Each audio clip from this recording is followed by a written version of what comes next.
심공해. 달달한 꿀과 벌. 그리고 세상 살아가는 이야기. 안녕하십니까? 인천시 남동구에 위치한 소를 벌터입니다. 이 영상은 우리 벌터에서 벌 공부를 하시는 분들을 위한 입문자용 영상입니다. 주변에 벌치는 것을 제대로 가르쳐 주지 않기에 내 봉장에 맞는 사양 기술을 익히고자 좌충 우돌 많은 실패와 비용을 들였고 시간 낭비를 하였기에 이에 뒤에 하시는 분들의 조그마한 길잡이가 되기를 바라봅니다. 나와 같이 실패를 하지 말고 같이 어울려서 연구하고 공부할 수 있기를 희망합니다. 7월 28일 정밀 내검 후 8월 더위로 인해 마이트K와 개미산 60%, 플로바이트 계열의 왕수로 응애구제와 자동 사양기로 자극 사양만 실시 후 벌통 속 살피기. 가을이 다가온다는 처서가 지나면서 봉이들도 이제 겨울 채비에 들어간다. 8월 19일 인천 축협 하반기 축종별 사양관리 교육 후 20일부터 22일까지 정밀 속살피기 예정이었으나 소낙성 비와 중국발 태풍 구름으로 인해 연사흘 비가 내려 처서인 23일부터 작업 시작. 아직도 낮 기온은 30도를 훌쩍 넘기지만 계절의 흐름은 어쩔 수 없이 흘러가기에 가을철 밤기온 하락 대비 보온 담요와 보온판 준비. 이번 보온은 월동 보온이 아닌 육아 보온으로 낮 시간대에는 봉이들이 흩어져 더위를 피하지만 밤에는 서로들 뭉쳐 육아에 힘쓰기에 이에 대비해 주는 것이다. 이산화 염소수 계열의 클로이 비을 열배액으로 희석 담요와 보온판 분무 소독 후 말리기. 응애 방제 역시도 여왕이 체질을 바꾸면서 산란이 잠시 멈춰기에 번데기 봉판이 가장 적어 이에 응애 방제를 철저히 해주어야 앞으로 태어날 겨울벌들의 건강을 지키는 것이다. 응애 방제제 아미트라즈 계열의 속살 골드. 이번 교육대 플로 바이트 계열의 약제는 응애의 내성률이 95% 이상 되어 사용이 금지되고 아미트라즈 계열의 약제도 90% 이상 내성이 생겨 별무 소용이라 하지만 적당한 대체 약품이 없어 마지막으로 벌집 전면에 분무하기로 응애 기피제. 작년 다른 계열의 응애 기피제를 사용하여 봉군 전체를 전멸시켰지만 올해는 공공패드로 준비하여 혼용.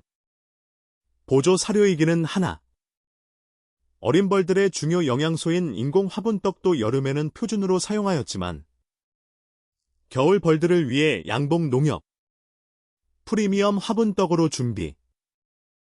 새벽 5시 30분. 아직 어둠이 가시지 않은 벌터.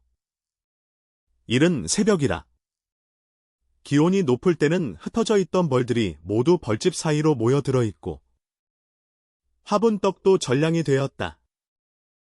여왕이 체질을 일찍 바꿔 번데기 봉판이 각 봉판이 되어 있는 벌집 통이 있는가 하면 이제 막산란이 나가는 벌집도 있다.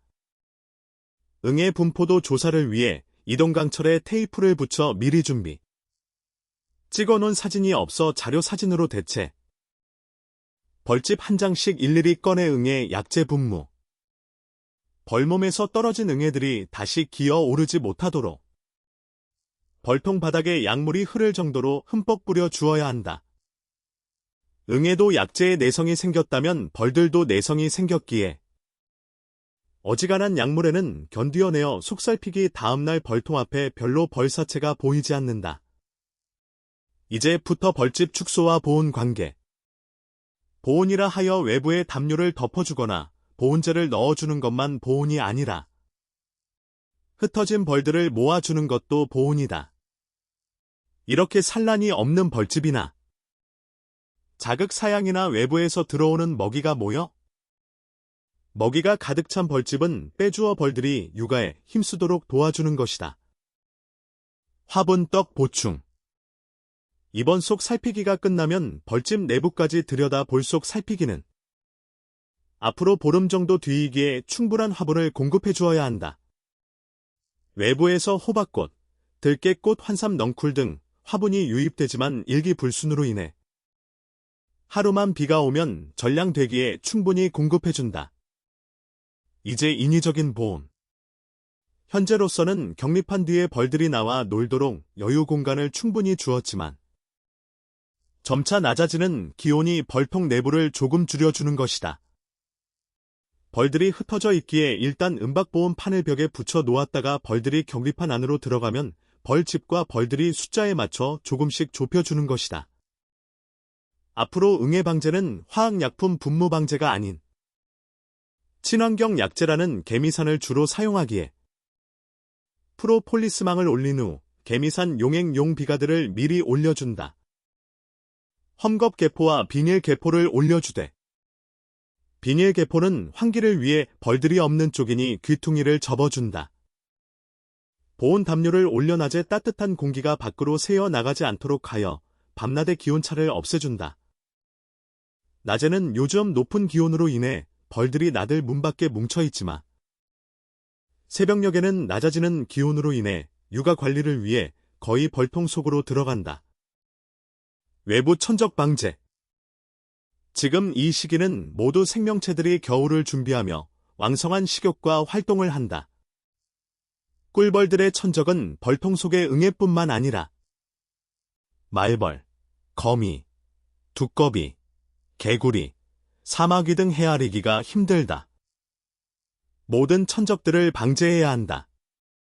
하지만 국내산 천적들은 어느 정도 방비나 대책을 세우면 된다.